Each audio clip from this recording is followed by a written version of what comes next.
ان کی اہلیہ بتاتی تھیں بشرا بی بی کہ یہ فیصلے کس بنیاد پہ کرنے ہیں، اور اس بنیاد پہ آپ نے دیکھا بزدار کو وزیر اعلیٰ لگایا گیا.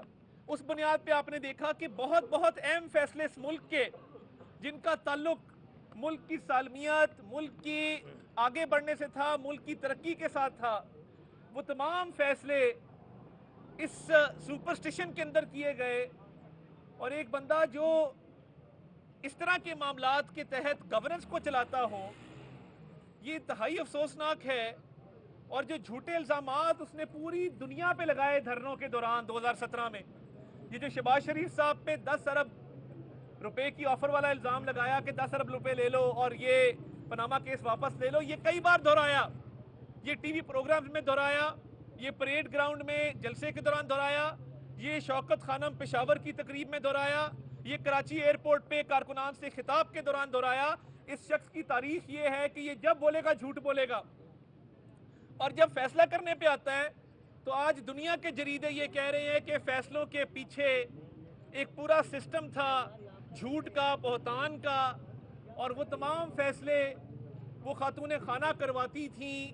اپنی ایک انہوں نے اپنا ہی روحانی سلسلہ بنایا تھا. بندہ پوچھے دنیا کے اندر ادارے ہیں اور بڑے بڑے عالم فاضل مفتی صاحبان موجود ہیں جو دین کی تعلیم دیتے ہیں، جو عزت کی جگہ پہ ہیں. جامعہ ازہر ہے، دنیا کے اندر یونیورسٹیز ہیں، ہمارے ہاں انٹرنیشنل اسلامک یونیورسٹی ہے، ہمارے ہاں پیر صاحبان ہیں، مشائخ ہیں، مفتیان ہیں جو دین کی تعلیم دیتے ہیں اور لوگ باقاعدہ یہ تعلیم حاصل کرتے ہیں.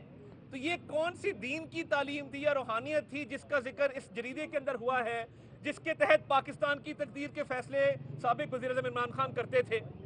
اور ان کی سیاست جھوٹ، منافقت اور الزام تراشی کے علاوہ کچھ نہیں ہے.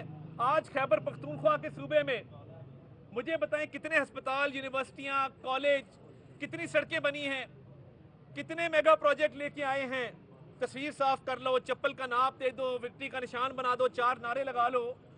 وانا کے اندر جو ایک ہیروئک آپریشن ہوا، یہ اے پی ایس سے 10 گنا زیادہ بڑا سانحہ خدا نہ خواستہ ہو سکتا تھا.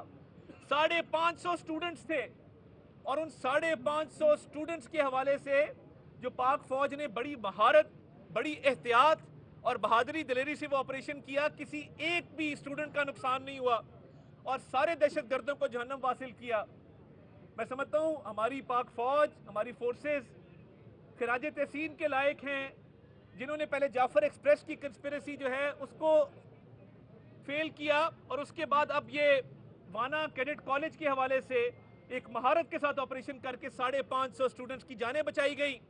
اسی طرح ابھی آئی بی ڈویژن نے اور سی ٹی ڈی نے وہ جو اسلام آباد کچہری کے باہر دھماکہ ہوا اس کے ہینڈلر سہولت کاروں کو پکڑ لیا ہے اور ان سے تفتیش جاری ہے، اور بہت پیش رفت ہوئی ہے اس کیس کے اندر بھی. اس کی مزید تفصیلات سے بھی آپ کو آگاہ کریں گے.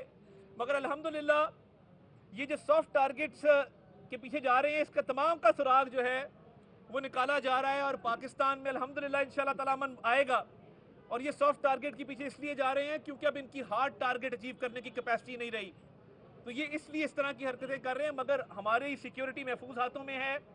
اور میں ایک بار پھر سری لنکن گورنمنٹ کا، سری لنکن کرکٹ ٹیم کا، ان کی مینجمنٹ کا، ان کے ہائی کمشنر کا شکریہ ادا کرتا ہوں.